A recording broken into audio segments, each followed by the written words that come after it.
అందరికీ మరణాత ప్రియ దేవుని విశ్వాసులారా, మరి ఈ రోజున మరి ఒక ప్రవక్తను గురించి మనందరం కూడా వాక్యములో ధ్యానించుకుందాం. మరి మనం ఈ రోజున ధ్యానించుకోవే ప్రవక్త ఎవరు అనగా ప్రవక్త అయిన గాదు. కనుక ప్రవక్త అయిన గాదును గురించి కొన్ని విషయములను మనం ఈరోజు ధ్యానించుకుందాం. మొదటిగా ప్రార్థన చేసుకుని కార్యక్రమాన్ని ప్రారంభించుకుందాం. మహోన్నతుడా, మహాగణుడా, నీ గణనామానికి వేలాది స్తుతులు చెల్లించుకొనిచున్నాము. మరి యొక్క సమయమందు నీ మాటలు వెనుగోరుచుండగా నిలవబడిన నన్ను మరుగు చేసి మీరే ఆత్మచేత మాట్లాడమని ప్రవక్త అయిన గాదును గురించిన సంగతులను మేము ధ్యానించుకొని ఉండగా మీరే మాతో మాట్లాడమని మీ వాక్య మర్మములను మా అందరికీ తెలియపరచుమని వాక్యమయ్యున్న యేసు పేరట వేడుకొనుచున్న మా పరమ తండ్రి, ఆమేన్. ప్రియ దేవుని విశ్వాసులారా, దేవనామమున మనెల్లరికను శుభములు కలుగును గాక, ఆమేన్. అందరికీ మరణాత.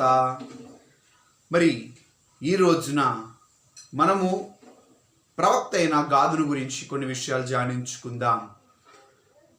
ఈయన పేరుకి అర్థము ఏమిటి అని మనం గమనిస్తే అదృష్టం. ఈయన యొక్క పేరుకి అర్థము, ప్రియ దేవుని విశ్వాసులారా, అదృష్టం. ఈ యొక్క మాట మనకి బైబిల్ గ్రంథంలో ఎక్కడ కనబడుతుందంటే ఆదికాండము 30వ అధ్యాయము 11వ వచనాన్ని చూస్తే, లేయా ఇది అదృష్టమే కదా అనుకుని అతనికి గాదు అను పేరు పెట్టెను. ఆదికాండము 30వ అధ్యాయం 11వ వచనం. అంటే ఇక్కడ మనం చూసినట్లయితే గాదు ప్రవక్తకి కూడా మరి ఆ పేరు మనకు కనబడుతుంది. ఇక్కడ మనం చదువుకున్న గాదు, ప్రవక్త అయిన గాదు వేరు. అక్కడ చదువుకున్న గాదు యాకోబు కుమారుడైన గాదు. ఇక్కడ మనం ఈరోజు వాక్యంలో ధ్యానించుకుంటున్న వ్యక్తి ఎవరంటే ప్రవక్త అయిన గాదు.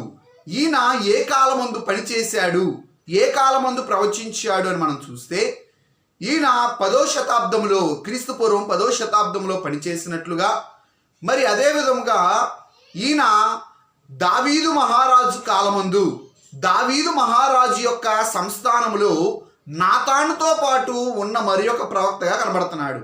అదే విధముగా సమూయేలు వృద్ధాప్య దశలో ఉన్నప్పుడు దేవుని యొక్క వాక్కుని జనులకు, రాజైన దావీదుకు తెలియజేసిన ఒక ప్రాముఖ్యమైన ప్రవక్తగా కూడా ఈ గాదు గారు కనబడుతున్నారు. ఈ రోజున అటువంటి ఈ యొక్క ప్రవక్తను గురించి కొన్ని క్లుప్తమైన విషయాలను మనం వాక్యము ద్వారా ధ్యానించుకుందాం.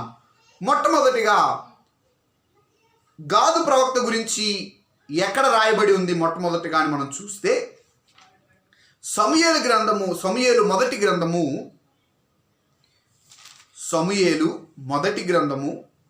22వ అధ్యాయము 5వ వచనాన్ని చదువుకుందాం. మరియు ప్రవక్తయగు గాదు వచ్చి, ప్రియ దేవుని విశ్వాసులారా, మొట్టమొదటిగా ప్రవక్త అయిన గాదును గురించి ఈ వచనములోనే రాయబడి ఉంది బైబిల్ గ్రంథంలో. అంతకుముందు రాయబడలేదు. సమూయేలు వృద్ధాప్య దశలో ఉన్నప్పుడు మరియు ఈ యొక్క దేవుని వాక్కు ప్రవక్త అయిన గాదునకు వచ్చి తెలియజేసినప్పుడు ఇక్కడ ఆయన గురించి రాయబడి ఉంది. అదే విధముగా గాదు ప్రవక్తని బైబిల్ గ్రంథంలో దీర్ఘదర్శి అని కూడా సంబోధించడం మనకు కనబడుతుంది. దినవృత్తాంతములు మొదటి గ్రంథము 29వ అధ్యాయము 29-30 వచనాలని చదువుకుందాం. రాజైన దావీదునకు జరిగిన వాటన్నిటిని గూర్చియు, అతని రాజరికమంతటిని గూర్చియు, పరాక్రమమును గూర్చియు, అతనికిని ఇశ్రాయేలీయులకును దేశముల రాజ్యములన్నిటికిని వచ్చిన కాలములను గూర్చియు, దీర్ఘదర్శి సమూయేలు మాటలను బట్టియు, ప్రవక్తయగు నాతాను మాటలను బట్టియు, దీర్ఘదర్శి గాదు మాటలను బట్టియు వ్రాయబడి ఉన్నది. అంటే దావీదు మహారాజుని గురించి మొత్తము 3 ప్రవక్తలు రాశారు. ఎవరెవరు ఆ ప్రవక్తలు అంటే, గత 2 వారాలుగా మనము ధ్యానించుకున్న ఒకటి సమూయేలు ప్రవక్త, రెండవది నాతాను ప్రవక్త, మూడవది ఈరోజు మనం ధ్యానించుకుంటున్న గాదు ప్రవక్త మరియు దీర్ఘదర్శి అయిన గాదు. ఆయనకి 2 బిరుదులు కనబడుతున్నాయండి. అంటే ప్రవక్త అంటే ప్రవచించేవాడు, దీర్ఘదర్శి అంటే ఎప్పుడో జరగబోయే వాటిని ముందరగానే తెలియచేసే వాటిని దీర్ఘదర్శి అంటారు. ఈ యొక్క గాదు ప్రవక్తకి ఈ 2 బిరుదులు కనబడుతున్నాయి. మనము మొట్టమొదటిగా ఈ యొక్క గాదు ప్రవక్త చేసిన పనులను గురించి చూసినట్లయితే సమూయేలు మొదటి గ్రంథము 22వ అధ్యాయము 5వ వచనములో మనము చదువుకుంటే, మరియు ప్రవక్తయగు గాదు వచ్చి కొండలలో ఉండక యూదా దేశములకు పారిపోమ్మని దావీదుతో చెప్పినందున దావీదు పోయి హారేతు అడవిలో చొచ్చెను. ప్రియా దేవుడి విశ్వాసులారా, మొట్టమొదటిగా గాదు ప్రవక్త చేసినది ఏమిటంటే దావీదుకి ఒక క్షేమకరమైన మార్గాన్ని చూపించాడు. దావీదు మహారాజు గొప్పతనమును చూసి దావీదు మహారాజు గొలియాతుని అదే విధముగా అనేక మంది శత్రువులను చంపుటను చూచి మరి జనాలు సౌలు 1000 మందిని దావీదు 10,000 మందిని హతము చేసెను అని దావీదుని స్తుతించినప్పుడు మరి సౌలుకి దావీదు మీద కక్ష రావటము, దావీదుని చంపించాలనుకోవటము మనకి కనబడుతుంది. మరి సౌలు దేవుని చేత అభిషేకించబడిన వాడు కనుక సౌలును చంపుట నేరమని దావీదు తప్పించుకుని పారిపోతా కనబడతా ఉంటాడు. అనేక పర్యాయాలు సౌలుని చంపే అవకాశం వచ్చినా దావీదు ఎప్పుడునూ కూడా చంపుటకు ఇష్టపడలా. అందుకనేనేమో దేవుడు దావీదుని ఇంకా ఎక్కువగా ప్రేమించి ఎక్కడ కష్టం వచ్చినా కూడా దావీదుని కాపాడుతున్నాడు. ప్రియ దేవుడి విశ్వాసులారా, ఇక్కడ దావీదుకి ప్రవక్త చెప్పుచున్న మాట ఏమిటంటే, నీవు ఎక్కడికి వెళ్ళంటే కొండల్లో ఉండమాకు కానీ యూదా దేశమునకు వెళ్ళు, అక్కడ ఉండు అని మరి ప్రవక్త దావీదుకి చెప్తున్నాడు. ఎందుకని దావీదు చెప్తున్నాడు అంటే, మరి దావీదు సౌలు నుండి తప్పించుకున్నట కొరకు కొండలలోను అరణ్యములలోను అడవులలోను తిరుగులాడుచు తన యొక్క ప్రాణమును రక్షించుకున్నటకు దావీదు తిరుగులాడుచుండగా మరి ప్రియదేవుని విశ్వాసులారా, ప్రవక్త ద్వారా దేవుడు తెలియజేస్తున్న మాట ఏంటంటే, నీవు అక్కడ ఇక్కడ కొండల్లో ఉండమాక యూదా దేశమునకు వెళ్ళు. ఎందుకనంటే రాబోయే దినాల్లో నేను నీ పక్షముగా గొప్ప అద్భుత కార్యము జరిగించి నిన్ను నేను రాజుగా చేస్తాను అని దేవుడు ఈ యొక్క ప్రవక్త ద్వారా దావీదుకి తెలియజేస్తున్న వాడై ఉన్నాడు. కనుక గాదు ప్రవక్త చేసిన మొట్టమొదటి పని ఏమిటి బైబిల్ గ్రంథంలో అంటే, దావీదు మహారాజుని క్షేమకరముగా యూదా దేశంలోనికి వెళ్ళి నివసించమని చెప్పుట. మరి రెండవది గాదు ప్రవక్త చేసిన మరి ఒక పనిని మనము చూద్దాం. సమూయేలు 2వ గ్రంథము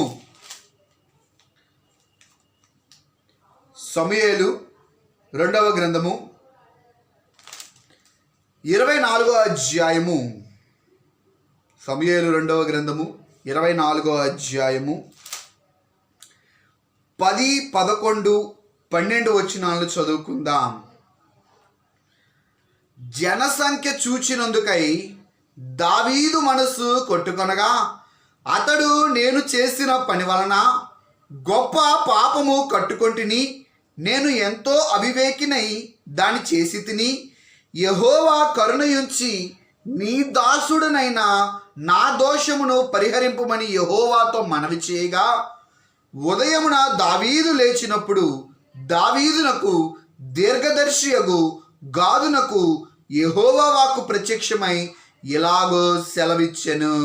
ప్రియా దేవుని విశ్వాసులారా, రెండవది దావీదు ఒక తప్పు చేసినప్పుడు, ఇశ్రాయేలు జనాంగం అంతా ఒక తప్పు చేసినప్పుడు వారి యొక్క తప్పు నుండి బయట పారవేయట కొరకు దేవుడు చెప్పిన శిక్షను దావీదుకు తెలియచేయుటకై గాదు ప్రవక్త వచ్చాడు. ఏం పాపం చేశాడు ఇక్కడ దావీదు, లేకపోతే ఏం తప్పు చేశాడు అని మనము గమనిస్తే సమూయేలు 2వ గ్రంథము 24వ అధ్యాయము 1వ వచనాన్ని చదువుకుంటే, ఇంకొక మారు యెహోవా కోపము ఇశ్రాయేలీయుల మీద రగులు కొనగా ఆయన దావీదును వారి మీదకి ప్రేరేపణ చేసి, నీవు పోయి ఇశ్రాయేలు వారిని యూదా వారిని లెక్కించుమని అతనికి ఆజ్ఞ ఇచ్చెను. ప్రియ దేవుని విశ్వాసులారా, యెహోవా దేవునికి ఇశ్రాయేలు జనాంగం మీద కోపం వచ్చింది. మరి కోపం రాగా మరి దేవుడు చేసిన కార్యము ఏమిటని మనం చూస్తే, దేవుడు ఇక్కడ దావీదుకి ఒక ప్రేరేపణ ఇచ్చాడు. ఏమిటా ప్రేరేపణ అంటే, ఇశ్రాయేలు జనాంగమును యూదా జనాంగమును లెక్కించుట. దావీదు యోవాబుతో చెప్పాడు, తన సైన్యాధిపతితో, అయ్యా నువ్వు వెళ్ళి అందరినీ లెక్కించు జనాంగమును, మీరు వెళ్ళి లెక్కించండి అని చెప్పినప్పుడు మరి జనసంఖ్యను చేయుట ద్వారా అక్కడ పాపము చేసినట్టుగా మనకు కనపడుతుంది. మరి జనసంఖ్య లెక్క పెడితే పాపమా, లేకపోతే దేవుడికి ఇష్టం లేదా అని మనం గమనిస్తే, నిర్గమాకాండము 30వ అధ్యాయము 30వ అధ్యాయము ప్రియదేవుని విశ్వాసులారా, నిర్గమాకాండములో మరి దేవుడు ఇక్కడ చెప్తున్న మాట ఏమిటంటే, 30వ అధ్యాయము 11వ వచనాన్ని మనం చదువుకుంటే, మరియు యెహోవా మోషేతో ఇట్లనెను, నీవు ఇశ్రాయేలీయులను లెక్కింపవలెను, వారు లెక్కింపబడు వేలకు ప్రతివాడు యెహోవాకు తన ప్రాణ పరిక్రాయ ధనమునిచ్చుకొనవలెను. అలాగు చేసిన ఎడల నీవు వారిని లెక్కించున్నప్పుడు వారిలో ఏ తెగులును పుట్టదు. ఇక్కడ ఈ మాటను బట్టి లెక్కించేటప్పుడు దేవునికి మరి వారందరూ కూడా ఒక అర్పణ ఇవ్వాలన్నట్టుగా మనకు కనబడుతుంది. ప్రాణ పరిక్రాయ ధనం ఇచ్చుకోవాలంట యెహోవాకి. అది ఎప్పుడైతే ఎవరో అప్పుడు వారి మీదకి ఏమొస్తుందంటే ఒక గొప్ప తెగులు వస్తుందని దేవుడు చెప్తున్నాడు. మరి దావీదు లెక్కించినప్పుడు ఈ యొక్క ప్రాణ పరిక్రాయ ధనం ఇవ్వకపోయి ఉండవచ్చు, లేదా దావీదు లెక్కించినప్పుడు అది దేవుడికి ఇష్టమైంది కాకపోవచ్చు, లేదా ఇశ్రాయేలు జనాంగము చేయుచున్న పనులు దేవుడికి ఇష్టం లేదు. ఈ మూడు కూడా కారణాలుగా కనబడుతున్నాయి ఇక్కడ.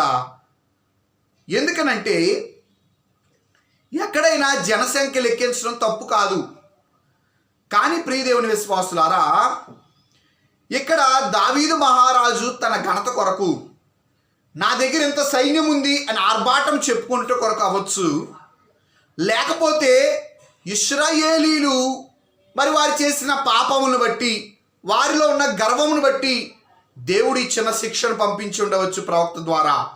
అప్పుడు ప్రవక్త అయిన గాదు వచ్చి ఏం చెప్తున్నాడంటే 3 ఆప్షన్లు ఇచ్చాడండి దావీదుకి. మనం చదువుకుందాం ఏమేమి ఆప్షన్లు ఇచ్చాడో. సమూయేలు 2వ గ్రంథము 24వ అధ్యాయము 13వ వచనాన్ని చదువుకుందాం. కావున గాదు దావీదు వద్దకు వచ్చి ఇట్ల నీ సంగతి తెలియజెప్పెను, నీవు నీ దేశమందు 7 సంవత్సరములు క్షేమము కలుగుటకు ఒప్పుకొందువా? నిన్ను తరుముచున్న నీ శత్రువుల ఎడల నిలువలేక నీవు 3 నెలలు పారిపోవుటకు ఒప్పుకొందువా? నీ దేశమందు 3 దినములు తెగులు రేగుటకు ఒప్పుకొందువా? ప్రియదేవుని విశ్వాసులారా, దేవుడు ఇక్కడ 3 శిక్షలను పంపించాడు. ఈ 3 నీకు ఏది కావాలో చెప్పు దావీదు అని గాదు అడుగుతున్నాడు. ఏమేంటి అంటండి, ఒక శిక్ష 7 సంవత్సరాలు క్షేమము అంటే కరువు 7 సంవత్సరాలు. 2వ శిక్ష దావీదుని అతని జనాంగమును శత్రువులు తరిమినప్పుడు 3 నెలలు శ్రమ.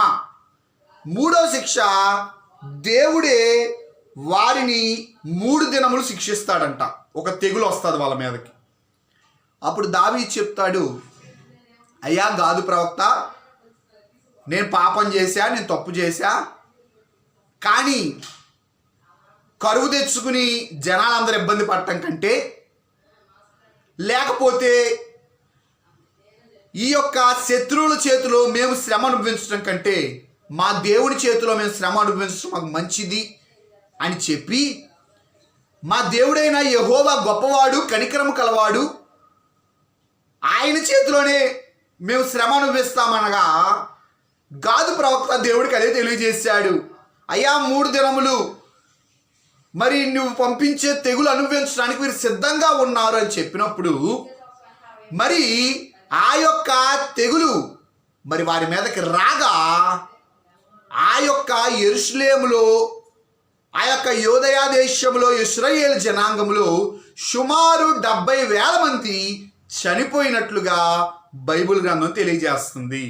ప్రియ దేవుని విశ్వాసులారా, అంటే ఇక్కడ గాదు ప్రవక్త చేసిన పని ఏమిటంటే, దేవుడు పంపించిన శిక్షని, ఏమే శిక్షలు పంపించాడో అవి దావీదుకి తెలియచెప్పి, ఆ యొక్క దావీదు మహారాజు ఏ శిక్షకు అంగీకరించాడో ఆ విషయాన్ని కూడా దేవుడికి తెలియజేశాడు. ఈ యొక్క విషయం గాదు ప్రవక్త చేసిన 2వ పనిగా బైబిల్ గ్రంథంలో మనకు కనబడుతుంది. మరి గాదు ప్రవక్త చేసిన 3వ పనిని మనం చూస్తే, సమూయేలు 2వ గ్రంథము 24వ అధ్యాయము 18వ వచనాన్ని చదువుకుందాం. ఆ దినమున గాదు దావీదు నొద్దకు వచ్చి, నీవు పోయి యెబూసీయుడైన అరౌనా యొక్క కళ్ళములో యెహోవా నామమున ఒక బలిపీఠము కట్టించుమని అతనితో చెప్పగా, దావీదు గాదు చేత యెహోవా ఇచ్చిన ఆజ్ఞ చొప్పున పోయెను. ప్రియదేవుని విశ్వాసులారా, దేవుడు ఈ తెగులు వచ్చిన తర్వాత జనులను మరలా క్షమించి మరలా వారిని రక్షించడానికి పూనుకొన్నప్పుడు, మరి దేవునికి ఒక బలిపీఠం కట్టించమని గాదు ప్రవక్త మరలా వచ్చి దావీదు మహారాజుతో చెప్తున్నాడు. అయ్యా దావీదు, నీవు యెబూసీయుడైన అరౌనా దగ్గరికి వెళ్ళు, ఆయన పొలములో నువ్వు వెళ్ళి ఒక బలిపీఠం కట్టించు అన్నప్పుడు దావీదు మహారాజు వెళ్ళి మరి ఆ యొక్క యెబూసీయుడైన అరౌనా యొక్క కళ్ళములోనికి వెళ్ళి ఆ యొక్క స్థలమును ఆయన కొనుక్కుని మరి దేవుడైన యెహోవాకి అక్కడ ఒక బలిపీఠము కట్టించినట్లుగా కూడా మనకు కనబడుతుంది. ఈ మాటని దేవుడి వద్ద నుండి తీసుకొచ్చింది ఎవరంటే గాదు ప్రవక్త. గాదు ప్రవక్త వచ్చి ఆ యొక్క జనసంఖ్యకి దేవుడిచ్చిన శిక్ష పూర్తయిన తర్వాత దేవునికి అరౌనా కళ్ళము యొద్ద ఒక బలిపీఠం కట్టించడానికి గాదు ప్రవక్త ద్వారా ప్రవచనం వచ్చింది. ఈ యొక్క 3వ పని గాదు ప్రవక్త చేసింది ఏంటంటే, దేవుని యొక్క బలిపీఠమును ఒక గుర్తుగా, అంటే దేవుడు ఆ యొక్క జనాల్ని ప్రేమిస్తున్నాడు, క్షమించాడు అంటే ఒక గుర్తుగా అక్కడ ఒక బలిపీఠాన్ని కట్టించడానికి గాదు ప్రవక్త ద్వారా ప్రవచనము వచ్చింది. మరి 4వది మనము గమనించినట్లయితే దినవృత్తాంతములు 2వ గ్రంథము 29వ అధ్యాయము 25వ వచనాన్ని చదువుకుందాం. దినవృత్తాంతములు 2వ గ్రంథము 29వ అధ్యాయము 25వ వచనాన్ని చదువుకుందాం. మరియు దావీదు రాజుకు దీర్ఘదర్శి అయిన గాదును ప్రవక్త అయిన నాతానును చేసిన నిర్ణయము చొప్పున యెహోవా మందిరములో తాళములను, స్వరమండలమును, సితారలను వాయించుటకై అతడు లేవీయులను ఏర్పాటు చేసెను. అలాగు జరుగువలనని యెహోవా తన ప్రవక్తల ద్వారా ఆజ్ఞాపించి ఉండెను. ప్రియదేవుని విశ్వాసులారా, గత వారము నాతాను విషయంలో కూడా మనము ఈ విషయాన్ని ధ్యానించుకున్నాం. ఇశ్రాయేలు జనాంగమునకు గొప్పగా చెప్పబడిన మందిరములో ఎవరెవరు ఏ పని పూనుకోవాలి అన్నది నాతాను ప్రవక్తకి తెలియజేశాడు దేవుడు. అదే విధముగా ప్రవక్త అయిన గాదునకు కూడా దేవుడు తెలియచేసినట్లు మనకు కనబడుతుంది. మరి ఈ యొక్క గాదు ప్రవక్త ఈ యొక్క దేవుని యొక్క ఆలయంలోని విషయములను, స్వరమండల సంగీతములను గురించి, సితారలను గురించిన విషయములను కూడా ఆయన రాసినట్టుగా, చెప్పినట్లుగా వాక్య గ్రంథం తెలియచేస్తుంది. ఈ యొక్క 4 పనులు ప్రవక్త అయిన గాదు ద్వారా దేవుడు తెలియచేశాడు. ఆయన అనేక సంవత్సరాలు మరి దావీదు మహారాజు జీవించున్నంత కాలము ప్రవచించినా మరి ఆయన చేసిన ప్రాముఖ్యమైన పనుల్లో ఈ 4 పనులు మాత్రమే మనకు కనబడుతున్నాయి. అనేక పనులు ఉండి ఉండవచ్చు, కానీ ఆ యొక్క అన్ని పనులు కూడా రాయబడలేదు. మరి ఒక విషయం ఏమిటంటే, మరి మనం గత వారం కూడా చెప్పుకున్నాము, సమూయేలు గ్రంథము మొదటి గ్రంథము, సమూయేలు 2వ గ్రంథము మరి 3 ప్రవక్తలు రాశారు. ఒకటి సమూయేలు ప్రవక్త, ఒకటి నాతాను ప్రవక్త, ఇంకొకటి గాదు ప్రవక్త. మరి గాదు ప్రవక్త యొక్క రచనలన్నీ కూడా ఈ యొక్క మొదటి సమూయేలు గ్రంథము, 2వ సమూయేలు గ్రంథములో మనకు కనబడుతున్నాయి. కనుక ఎవరైనా మరి ఇప్పటి నుండి మనల్ని అడిగితే సమూయేలు గ్రంథం ఎవరు రాశారు అని అడిగినప్పుడు మరి మనం చెప్పవలసిన ఒక జవాబు ఏమిటంటే, సమూయేలు మొదటి గ్రంథము, సమూయేలు 2వ గ్రంథము ఒక సమూయేలు గారే రాయలేదు. సమూయేలు గారితో పాటు గాదు ప్రవక్త రాశారు, సమూయేలు గారితో పాటు నాతాను ప్రవక్త కూడా రాశారు అని వీరి 3 పేర్లు కూడా మనం చెప్పవలసిన వారమై ఉన్నాము. ఎందుకనంటే ఆ కాలంలోని పరిస్థితులను బట్టి వారు రాసిన విషయములను కూడా సమూయేలు గారి యొక్క గ్రంథములో కలిపి ముద్రించినట్లుగా మనకు కనబడుతుంది. కనుక ప్రియదేవుని విశ్వాసులారా, మరి ఈ రోజున ఈ యొక్క చక్కని ప్రవక్తను గురించి, గాదు ప్రవక్త చేసిన పనులను గురించి మనము ధ్యానించుకున్నాము. దావీదు మహారాజుని క్షేమంగా ఉండమని హెచ్చరించాడు. దావీదు మహారాజు పాపం చేసినప్పుడు దేవుని యొక్క శిక్ష ఏమిటని చూపించాడు.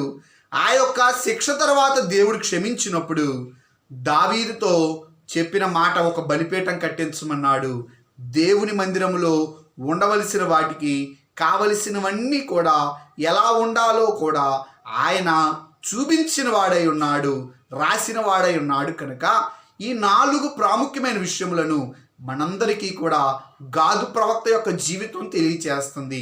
అటువంటి ప్రవక్తని ధ్యానించుకుంట ద్వారా మనమును, మన కుటుంబములను, మన సంఘములను ఆశీర్వదింపబడి మనందరము కూడా ఆయన మహిమ మేఘంలోనికి ఆయత్తపరచబడును గాక. ఆమేన్. ప్రార్థన చేసుకుందాం. దయానిధివైన మా తండ్రి, మా రక్షకానికి అనేక స్తోత్రములు నాయన. మరి ఈ రోజున ప్రవక్త అయిన గాదును గురించి మేము ధ్యానించుకుని ఉండగా నాయన, సమూయేలు, నాతాను ఇరువురితోనూ సమకాలికుడిగా ఉండి అనేక కార్యముల యందు దావీదు యొక్క నాయన రాజ్యములోనే ఉండి ఆయన యొక్క నాయన పరిపాలనలో మరి ప్రవచించి దావీదుని హెచ్చరించి నడిపించి దావీదు గురించి విషయములను అనేక సంగతులను బైబిల్లో లిఖించిన ఈ యొక్క గొప్ప ప్రవక్త అయిన గాదును ధ్యానించుకుంట ద్వారా మా అందరికీ దీవెన ఆశీర్వాదములను గ్రహించమని, మమ్మల్ని అందరినీ ఆత్మీయంగా బలపరిచి మేము కూడా అటువంటి ప్రవక్తల అంతస్తులోకి వెళ్ళగల దయచేయమని యేసు అతి శ్రేష్ఠ నామములో వేడుకొంచున్నాం మా పరమ తండ్రి. ఆమేన్. మరందరికీ మరణాత.